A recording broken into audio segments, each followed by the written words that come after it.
So today's topic is why people or bodybuilder lost their gains during post-cycle therapies. I think most of the bodybuilders or athlete इसको बहुत scary part समझते हैं कि post cycle therapy नहीं करेंगे, post cycle therapy करेंगे तो जो गेन किया, जो बॉडी बनाया वो लॉस हो जाएगा। बेसिकली यही सोचते हैं, लेकिन ये बहुत ही गलत है। अगर आप साइकिल करते हो आपको पोस्ट साइकिल थेरेपी भी करना चाहिए, बहुत कुछ चीज़ें अवॉइड करने के लिए। फर्स्ट ऑफ ऑल आपको टेस्टोस्टेरॉन जो है एलएच को फिर से एक्टिवेट करना, ठीक है। उसके लिए हम लोग एलएच मिमी का यूज़ करते हैं, जैसे HCG हो गया। अगर आपका पोस्ट साइकिल थेरेपी के टाइम पे, पहला बात तो ये है कि आप कोई भी साइकिल कर रहा है वो ऐसा डोजेस यूज़ करता है कि उसको चाहिए ही नहीं।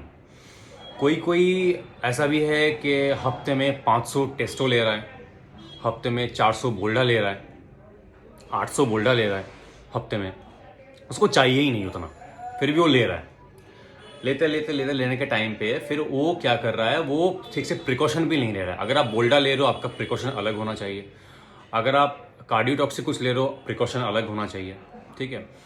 अगर आप दूसरा कुछ भी ले रहे हो उसका प्रिकॉशन अलग होना चाहिए। वो लोग पहले यूज़ नहीं करते हैं मोस्ट ऑफ द। फिर हो गया बहुत जेनेटिक्स के हिसाब से बहुत जन का बॉडी अलग अलग हिसाब से रिएक्ट करता है। फॉर एग्जांपल अगर ABC 3% को कोई साइकिल चलाया गया, same doses, same cycle, same salt, same timing पे या सेम डाइट पे रखा गया है हेल्थ लाइफस्टाइल्स में, तो देखा गया है A को एरोमेट एडिशन ज़्यादा हो रहा है, B को कम हो रहा है, C को हो ही नहीं रहा है। तो A को चाहिए एस्ट्रोजन ब्लॉकर, B को थोड़ा चाहिए डोजेस एंड C को चाहिए नहीं, क्योंकि नहीं हो रहा है, उसका एस्ट्रोजन लेवल नॉर्मल है, तो उसको मैं क्यों दूँ। जिसका एस्ट्रोजन साइकिल लेने के टाइम पे एस्ट्रोजन आपका डेवलप नहीं हो रहा है बॉडी का, फिर से वो आप एस्ट्रोजन ब्लॉकर देके जो स्टेरॉइड का काम है अंदर जगह उस पर आप बाधा दे रहे हो, ठीक है। एस्ट्रोजन बहुत ज़रूरी होता है, बहुत ज़रूरी बॉडी है। ऐसा नहीं है एस्ट्रोजन एकदम कुछ ये नहीं वो एक्सेट्रा।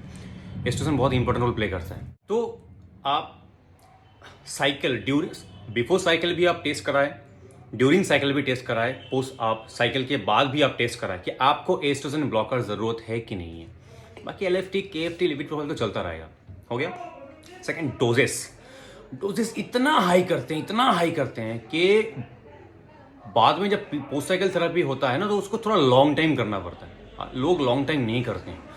आप जब पीछे से इंजेक्शन घुसाते हो तब आप बहुत ही हाई एनर्जी, तो आप फोड़ दूंगा, ये कर दूंगा, ये वर्कआउट जाना, डाइट कंट्रोल करना, ये करना, ये नहीं पीऊंगा, वो नहीं पीऊंगा, दारू नहीं पीऊंगा, कार्ब्स कम लूंगा, प्रोटीन पे ज़्यादा ध्यान रखूंगा, डेली वर्कआउट करूंगा, 2-2.5 घंटे एब्स वर्कआउट करूंगा, सब ठीक है। जैसे ही साइकिल खत्म हुआ, पोस्ट साइकिल थेरेपी चालू किया, फटाक से डाउन मेंटली आप लोग डाउन कर देते हो। आपको ऐसा नहीं करना है। आपका पोस्ट साइकिल थेरेपी होता है तो पोस्ट साइकिल थेरेपी के टाइम पे भी आप जो स्टेरॉइड लेने के टाइम पे जो एफर्ट डालते हो ना, उससे 3 गुना ज़्यादा एफर्ट डालो। आपका जो गेन हुआ है ना, वो उतना भी डाउन नहीं हो। अरे चलो भाई, मानते हैं जब आप रॉइड्स लेते हो उसका कोई मुकाबला नहीं है, कोई नहीं। आप जब ले रहे हो तब देखो, मैं प्रमोशन नहीं कर रहा हूँ, मैं जस्ट सिंपली नॉलेज प्रोवाइड कर रहा हूँ। जब ले रहे हो, जब लेते हो, उसका जो एनर्जी, उसका जो आपका प्रोटीन सिंथेसिस लेवल होता है, उसका जो आपका जो प्रोग्रेस लेवल होता है, वो आप PCD के टाइम पे, नेचुरल टाइम पे आप कंपेयर नहीं कर सकते। लेकिन बहुत जन के एकदम डाउन हो जाता है, पूरा आंख में लगता क्या हो गया। ऐसा नहीं होना है। मैं जब पोस्ट साइकिल थेरेपी करता हूँ, मेरा हो सकता है फैट परसेंटेज थोड़ा डाउन हाई होता है, थोड़ा सा मेरा बॉडी में ज़्यादा फैट नहीं लगता, जेनेटिक्स है मेरा, ऐसा तो होता है। लेकिन मैं जो एफर्ट है ना वो ज़्यादा देता हूँ।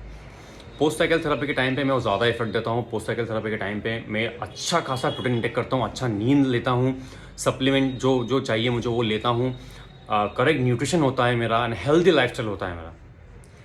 हाँ, तो लोग क्या करते हैं, लोगों को पता ही नहीं होता है कि कौन सा साइकिल चला रहे हो, कितना डोजेस चला रहे हो, उसका हाफ लाइफ क्या होता है, उसके हिसाब से पोस्ट साइकिल थेरेपी किया जाता है। और पोस्ट साइकिल थेरेपी के टाइम पे आप जो मेन थिंग्स होता है LH मिमिकर, ल्यूटेरल हार्मोन मिमिकर, HCG, उसका कैसे चलाना होता है। मैंने बहुत जन को देखा है कि एक बार में 10,000 घुसा दिया, एक बार में। अरे भाई उसका खराब हो जाए, उसका काम ही खराब हो जाएगा, वो काम ही नहीं करेगा बाद में एलएच। तो ऐसा नहीं है, आपको आहिस्ता आहिस्ता चलाना होता है। कौन सा सॉल्ट चला रहे हो उसके हिसाब से कितना डोजेस होगा, गैप कितना होगा, 1000 आयु होगा कि 2000 आयु होगा, 2 दिन बाद होगा, 3 दिन बाद होगा, ऑल्टरनेटिव डे होगा, वो डिपेंड करेगा उसके हिसाब से। लोगों को नहीं पता ये कैसा, दैट्स वाई वो गेन लॉस करते हैं, क्योंकि उनका एलएच काम नहीं करता। देखो, पोस्ट साइकिल थेरेपी का मतलब ये नहीं है आपका टेस्टोस्टेरोन लेवल को हाई करना। सबसे बड़ा गलती है, लोग समझते हैं कि आप पोस्ट साइकिल थेरेपी कर रहे हो उसका मतलब आप अपने वो जो स्टफ है, जो HCG हो गया, टामोक्सिफेन हो गया, क्लोफर 50 हो गया, कुछ भी हो गया, उससे आप अपना टेस्टोस्टेरोन को हाई करो। नहीं, पोस्ट साइकिल थेरेपी से टेस्टोस्टेरोन हाई नहीं होता लेवल। आप पहला बात तो है HCG चला रहे हो, वो इंसुलिन LH मिमिकर के हिसाब से काम करता है, वो जस्ट प्रोडक्शन करता है। जो आपका बढ़ेगा टेस्टोस्टेरोन आपके लाइफस्टाइल के ऊपर डिपेंड होगा, आपका प्रोटीन इनटेक, आपका नींद, आपका रेस्ट, आपका वर्कआउट इंटेंसिटी, वेट ट्रेनिंग, इन सब से आहिस्ता आहिस्ता आहिस्ता बढ़ेगा। वो क्या करेगा LH मिमिकर, वो जस्ट उसको प्रोडक्शन करता है, उसको जस्ट फिर से एक्टिवेट करेगा स्लो, फिर आपको बढ़ाना है आहिस्ता आहिस्ता उसको। तो लोगों को पता ही नहीं डोजेस कैसे होते हैं। 5000 एक बार में घुसा दिया, 10,000 एक बार में घुसा दिया, टामोक्सिफेन नहीं चाहिए, ठीक है, चला दिया, लेट्रोजोल चला दिया, हार्श एस्ट्रोजन ब्लॉकर चला दिया, पता ही नहीं क्या से होता है क्या नहीं होता। तो गेन तो लॉस हो गए। ये बहुत शॉर्ट में बताया मैंने, बहुत ही शॉर्ट में बताया, और बहुत सारे रीज़न हैं इसके साइंटिफिकली कि जेनेटिक वाइज भी काम करता है। देखो, जेनेटिक वाइज वे नहीं होता कि आपका waist hip ratio, chest ratio कैसा है, आपका जेनेटिक्स कैसा है, आपका मसल मास कितना है, फैट परसेंट कितना, आपका बॉडी, आप इंसुलिन सेंसिटिव और रेजिस्टेंट नहीं। जेनेटिक्स ये भी काम करता है आपका लीवर कैसा है। फॉर एग्जाम्पल, मैं ओरल चला रहा हूं और मेरा एक दोस्त ओरल चला रहा है, ठीक है, नॉर्मल एनावर चला रहा है।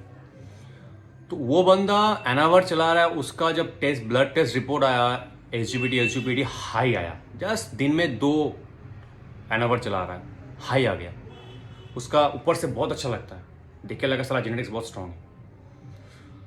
मैंने ऑक्सीमेथोलिन चलाया दिन में 2 टैबलेट करके, मेरा ब्लड टेस्ट किया, मैंने सेम आया, मेरा प्रॉपर एकदम नॉर्मल है मेरा।